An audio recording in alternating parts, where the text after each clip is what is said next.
ప్రేక్షకులందరికీ నమస్కారం అండి. ఈశాన్యం మూత ఉంటే పెద్ద కుమారుడు చనిపోతాడు.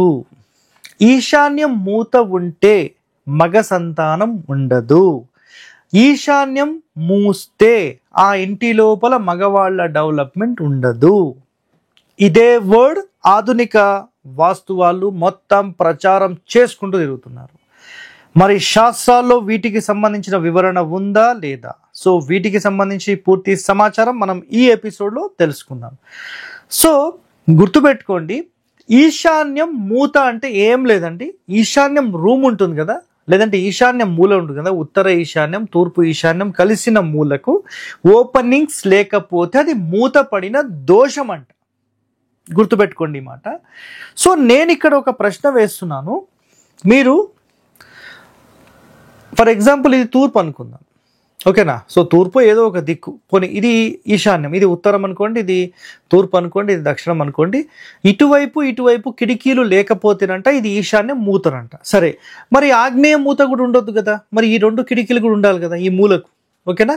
మరి నైరుతి కూడా అట్లనే ఉండాలి కదా, ఇక్కడ నైరుతి కూడా అట్లనే కిటికీలు ఓపెన్ ఉండాలి కదా, అది కూడా నైరుతి మూతనే కదా మూస్తే.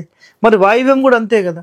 అంటే ఇక్కడ అంతరార్థం ఏంటంటే వీళ్ళు చెప్పే విషయం ఒకటేనండి, ఈశాన్యంలో మూత ఉండొద్దు అంటే అన్ని మూలలు ఓపెన్ చేసి పెట్టేసేయాలి. క్లియరా కాదా? మీరు ఆలోచన చేయండి.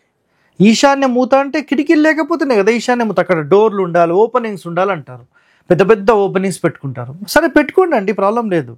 మరి ఆగ్నేయ మూత ఎందుకు పెట్టారు? దక్షిణాగ్నేయం మూత ఉంది, తూర్పాగ్నేయం మూత ఉంది, దక్షిణ నైరుతి మూత ఉంది, పడమర నైరుతి మూత ఉంది, పడమర వాయువ్య మూత ఉంది, అన్ని మూతలే ఉన్నాయి. మరి ఇంకా గుడిసె కింద ఉందాం, మొత్తం కింద ఓపెన్, లేక చెట్టు కింద మొత్తం ఓపెనే ఉంటుంది. అది కరెక్టా, రైటా? గుర్తుపెట్టుకోండి ఈ మాట. శాస్త్రంలో ఎక్కడ కూడా ఈశాన్యం ఓపెన్ చేయాలని లేదు. రాసుకోండి ఈ మాట. త్వరలో ఆధారాలతో పాటు మొత్తం వీడియోస్ ఎపిసోడ్ చేస్తాను నేను, గుర్తుపెట్టుకోండి. ఓకే, సో ఇప్పుడు చూడండి, కొన్ని పాయింట్స్ అయితే నేను చెప్తాను. చాలామంది అడిగిన పాయింట్స్ అన్ని నోట్ చేసుకున్నాను. ప్రస్తుత వాస్తు పండితులందరూ కూడా ఈశాన్య మూత ఉంటే పెద్ద కొడుకు చనిపోతాడని, సంతానం ఉండదని, వృద్ధి ఉండదు అంటారు. మరి ఈ ప్రపంచంలో ఎన్ని ఇండ్లు ఈశాన్యంలో అసలు డోర్ లేకుండా కిటికీలు లేకుండా ఉన్నాయి? ఈశాన్యంలో మొత్తం పూజ గదులు కూడా ఉన్నాయి. మరి ఎన్ని ఇండ్లు మీరు అబ్జర్వ్ చేశారు? నేనైతే 100 ఇండ్లు తిరిగాను, ఎక్కడ కూడా పెద్ద కుమారుడు డెవలప్మెంట్ లేకపోవడం అలాంటివి ఎక్కడ గమనించలేదు. ఏదో ఆల్టర్నేట్ వాస్తు దోషం వల్ల ఏదో సమస్య జరిగితే ఈశాన్యం మూత అంటే ఎట్లా? అర్థం చేసుకోండి ఒకసారి. చూడండి, ఇక్కడ సంతానం ఉండదని భయపెడుతున్నారు, అందరూ భయపెట్టేస్తున్నారు అనమాట. సో మరి ఈశాన్య మూతలో ఇండ్లు లేవా? చూడండి ఈ పాయింట్. అన్ని చోట్ల పెద్ద కుమారుడు చనిపోయాడా చెక్ చేశారా? ఎన్ని ఇండ్లు చెక్ చేశారు? కొన్ని 100 ఇండ్లు నేను విజిట్ చేశాను, నాకైతే ఎక్కడ కనపడలేదు. పెద్ద పెద్ద ఎమ్మెల్యే ఇంటికి, మొన్న రీసెంట్గా నేను ఎమ్మెల్యే ఇంటికి వెళ్ళాను, ఎక్కడ కేజీఎఫ్లో వెళ్ళాను. వాళ్ళ ఈశాన్యము మూతనే ఉంది. మరి కొడుకు మన నెంబర్ 1 పొజిషన్లో ఉన్నాడు ఆయన. మరి ఇదేం లెక్క? ఎన్నో ఇండ్లు తిరిగాను, నాకైతే ఎక్కడ కనిపించట్లేదు. మరి వీళ్ళకి ఎక్కడి నుంచి కనిపిస్తాయో నాకు అర్థం కాదు. అర్థమైందా పాయింట్? నెక్స్ట్, మరి ఈశాన్య మూతలో ఇండ్లు లేవా? అన్ని చోట్ల పెద్ద కుమారుడు చనిపోయాడా? సో మీరు చెక్ చేయండి, దీనికి కారణాలు వెతకండి. అలా కాకుండా ఇంకా దాని మీద అధ్యయనం జరగాలి. గుర్తుపెట్టుకోండి, అధ్యయనం చేయట్లేదు, ఇంకా అధ్యయనం జరగాలి. ఈశాన్యం ఓపెన్ ఉండాలి అని మాట్లాడతారు అంటే ఆగ్నేయము మూత, నైరుతి మూత, వాయువ్య మూత ఉండొచ్చా? సో వీళ్ళని అడగండి మీరు ప్రశ్నలు. ఈశాన్య మూత అంటే, అసలు ఈశాన్య మూత అంటే ఏంటో తెలుసా అండి మీకు?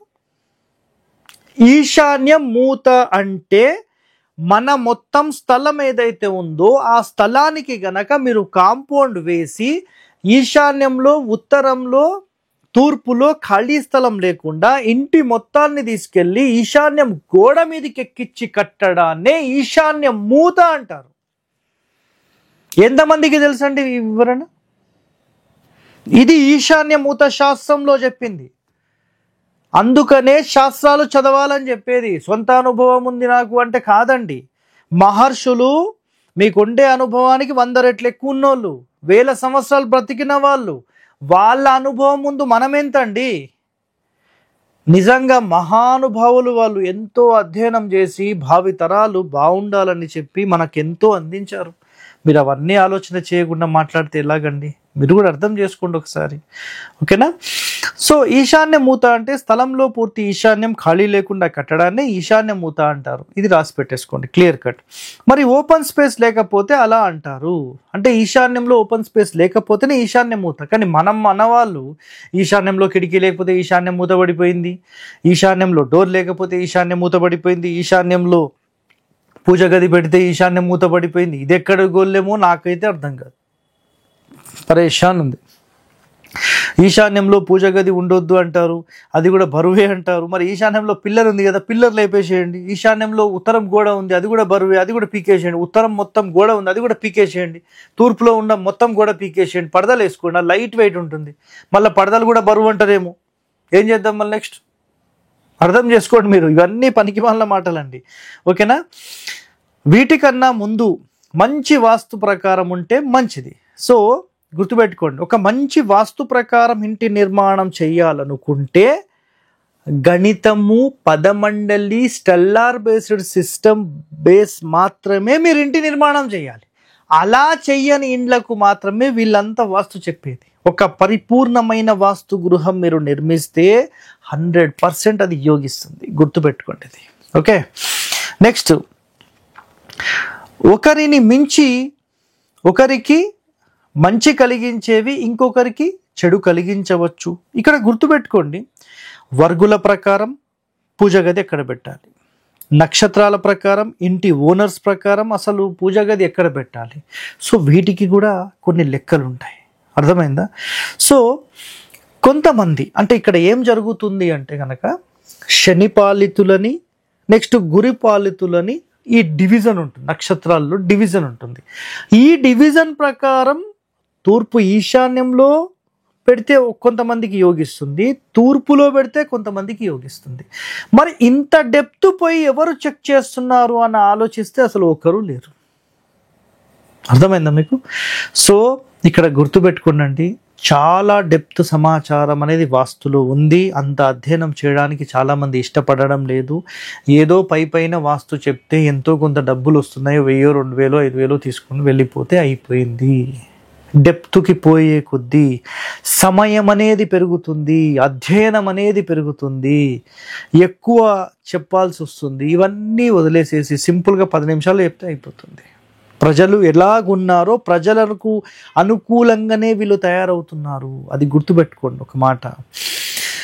సో ఒకరికి మంచి చేసేవి ఇంకొకరికి చెడు కలిగించవచ్చు. ఒకరికి పాలు ఆరోగ్యం ఇస్తే మరొకరికి చెడు చేస్తుంది, అది 100% కదా.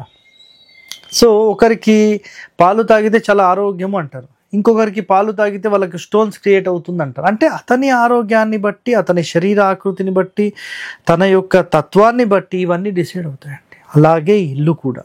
సో నేనైతే ఒకటే చెప్తున్నాను, 100% ఈశాన్య మూత అంటే అర్థం మీరు ఈరోజు తెలుసుకున్నారు, క్లియర్ కట్టా? సో మీరు ఎలాంటి భయం లేకుండా ప్రశాంతంగా హ్యాపీయెస్ట్ లైఫ్ నిద్రపోండి, మీకు ఎలాంటి టెన్షన్స్ అనేవి లేవు.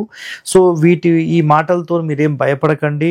సో ఇలాంటి వాస్తు రహస్యాలు మీరు తెలుసుకోవాలంటే మన ఛానల్ని వెంటనే సబ్స్క్రైబ్ చేయండి. ధన్యవాదాలండి, థ్యాంక్ యూ.